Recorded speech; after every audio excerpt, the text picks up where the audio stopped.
Welcome back to my YouTube channel. दोस्तों, स्वागत करता हूं हमारे चैनल एमएसजे लीगल पे। आज की इस वीडियो में मैं आपको बताने वाला हूं बीआर एक्ट के बारे में कि एआईबी एग्ज़ाम में आप कौन कौन से बीआर एक्ट लेके जा सकते हैं और कौन कौन से बीआर एक्ट अलाउड हैं। तो जैसा कि आप लोग स्क्रीन पे देख रहे हैं, ये इलाहाबाद लॉ पब्लिकेशन का बीआर एक्ट है। आप इसमें ध्यान से नोट डाउन करेंगे तो इसमें देख सकते हैं ऑल इंडिया बार एग्जामिनेशन भी लिखा हुआ है और ऊपर की साइड पे लिखा हुआ है विथआउट नोट्स। मैं दिखा देता हूँ आपको। ये देखिए, यहाँ पे लिखा है विथआउट नोट्स और ये यहाँ पे लिखा है law student for all India bar examination. तो इस तरीके का ही बेयर एक्ट आप परचेज करिए। यही बेयर एक्ट एआईबी के एग्ज़ाम में अलाउड होंगे, यही आप अंदर लेके जा सकते हैं। बाकी बेयर एक्ट आप विथ नोट्स वाले लेके नहीं जा सकते हैं। और जो भी आप बेयर एक्ट लेके जाएं उसमें कोई भी काट छाट नहीं होनी चाहिए। आपने कोई भी अंडरलाइन वगैरह उस पर ना कर रखी हो। साफ सुथरा आपका बैग होना चाहिए, पहली कंडीशन हो गई। दूसरी कंडीशन ये है कि सर मेरे मेरे पास विथ नोट्स वाले बेयर एक्ट हैं, डिगलॉक एडिशन है, तो वो भी आप लेके जा सकते हैं। देखिए, अगर ऑल इंडिया बार एग्जामिनेशन का बेयर एक्ट होगा, डिगलॉक एडिशन भी होगा, तो भी आप लेके जा सकते हैं, उसमें कोई दिक्कत नहीं है।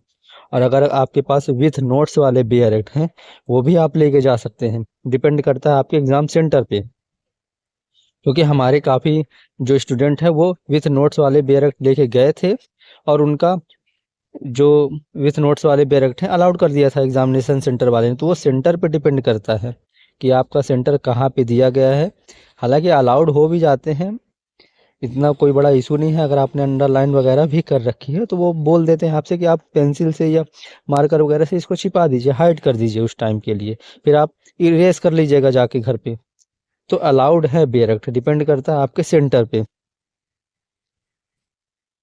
और अब अगली कंडीशन की, सर कौन से कंपनी का बेयर एक्ट परचेज करें। तो बीआर एक्ट आप किसी भी कंपनी का परचेज कर सकते हैं, उसमें कोई बड़ा इशू नहीं है। अगर आपको बुक लेनी है तो अगर बुक आप लेते हैं, बीआर एक्ट और बुक दोनों डिफरेंट चीज़ें हैं, सेम नहीं है।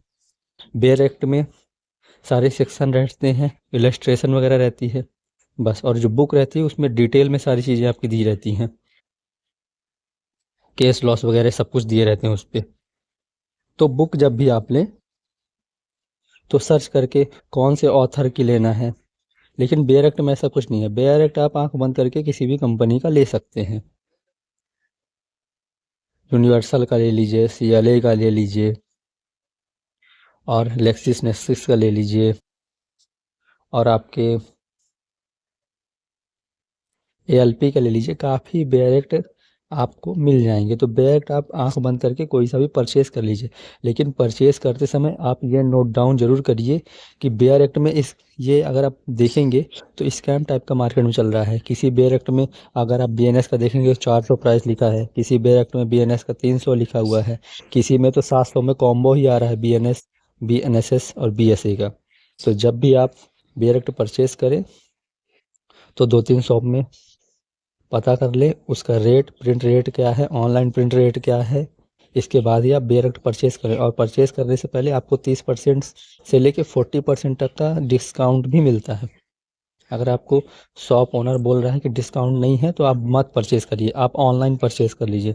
आपको 30 से 40% का डिस्काउंट मिलता है बेयर एक्ट में। अगर 1-2 ले रहे हैं तो मैं नहीं बोल सकता, अगर आप 3-4-5 बियर ले रहे हैं तो आपको 30% से लेके 40% तक का डिस्काउंट मिलेगा, तभी आप बियर परचेज करिए। और आप जब भी बियर लेके जाएं और अगर आपको एग्ज़ाम पेपर मिल गया है तो सबसे पहले आप सेक्शन वाइज क्वेश्चन सर्च करना स्टार्ट करिए। जैसे ही आपको पेपर मिल रहे हैं, आपका टाइम वेस्ट करने के लिए काफ़ी बड़े बड़े क्वेश्चन रहेंगे, तो उन सबको आप इग्नोर करके सबसे पहले सेक्शन वाइज क्वेश्चन को सर्च करिए। और नोट डाउन करते जाइए। तो सेक्शन वाइज क्वेश्चन आप सर्च करिए, नोट डाउन करते जाइए। आपको कम से कम 45 मार्क लेके आना है। अगर आप सामान्य से हैं तो 45, ओबीसी से हैं और एसटी एससी से हैं तो आपको 40% मार्क्स लेके आने हैं पासिंग मार्क के लिए। ऐसा नहीं है कि आपको 99 अगर मार्क्स आप लेके आएंगे तो गोल्ड मेडल मिलेगा, ऐसा कुछ नहीं। आपके रिजल्ट में अगर आप 45 आपका आएगा तो पास लिखा रहेगा, और अगर आपका 99 आएगा तो भी पास ही लिखा जाएगा। तो आपको एग्ज़ाम क्लियर करना है, ये नोट डाउन करके जाइए।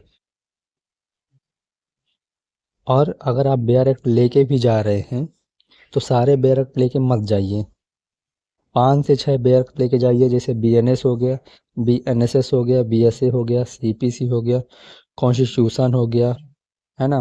और फैमिली का आप ले लीजिए, क्योंकि फैमिली लॉ से भी क्वेश्चन आते हैं, हिंदू मुस्लिम, हिंदू लॉ मुस्लिम लॉ। और आपके कॉन्ट्रैक्ट हो गया, और ज़्यादा ज़्यादा करेंगे तो एडवोकेट एक्ट। यही मतलब 5-6 बेयर लेके जाइए, सफिशियंट है। क्योंकि आप सारे बेयर लेके जाएंगे, आपके पास सर्च करने का टाइम नहीं रहेगा। कि अगर आप सोचें कि हम सारे बेयर लेके जाए और सर्च करेंगे क्वेश्चन, तो ये पॉसिबल नहीं है मेरे तरीके से। तो अगर आप कर सकते हो तो आप लेके जाइए। और अगर एग्ज़ाम से रिलेटेड कोई भी डाउट आपके मन में है, या आपको लग रहा है कि मेरी तैयारी में कोई किसी भी प्रकार से कमी है, मैंने यूट्यूब पे पहले ही वीडियो अपलोड कर दिया है कि AIB 21 का रजिस्ट्रेशन कैसे करें, कौन कौन सा एग्ज़ाम सेंटर चूज़ करें। क्योंकि ज़्यादातर AIB एग्ज़ाम जो है सेंटर पे डिपेंड करते हैं। अगर आपकी तैयारी में थोड़ी सी भी कमी है तो आप ऐसा सेंटर चूज़ करेंगे तो आपका 99% एग्ज़ाम निकल जाएगा। और अब क्यों निकल जाएगा ये आप एग्ज़ाम दे के आइए, फिर मेरे चैनल पे कमेंट करिए। अब मैं यूट्यूब में ऐसे क्लियरली तो नहीं बता सकता कि क्या होता है क्या नहीं। वो तो आप जब एग्ज़ाम दे के आएंगे आपको पता रहेगा। अगर एग्ज़ाम आपका सक्सेसफुली अच्छा जाएगा तो आप मेरे चैनल पे आके कमेंट करिए, मुझे बताइए। और अगर इससे रिलेटेड कोई भी आपको दिक्कत हो रही हो तो मैं इंस्टाग्राम की लिंक दे दूँगा, आप व्हाट्सअप में कमेंट कर सकते हैं, इंस्टाग्राम में मुझसे चैट कर सकते हैं। जो भी प्रॉब्लम होगी आप क्वेश्चन करिए, मैं आपका मैं आपको आंसर दूँगा, रिप्लाई दूँगा। मिलते हैं अगले वीडियो में, अभी के लिए धन्यवाद।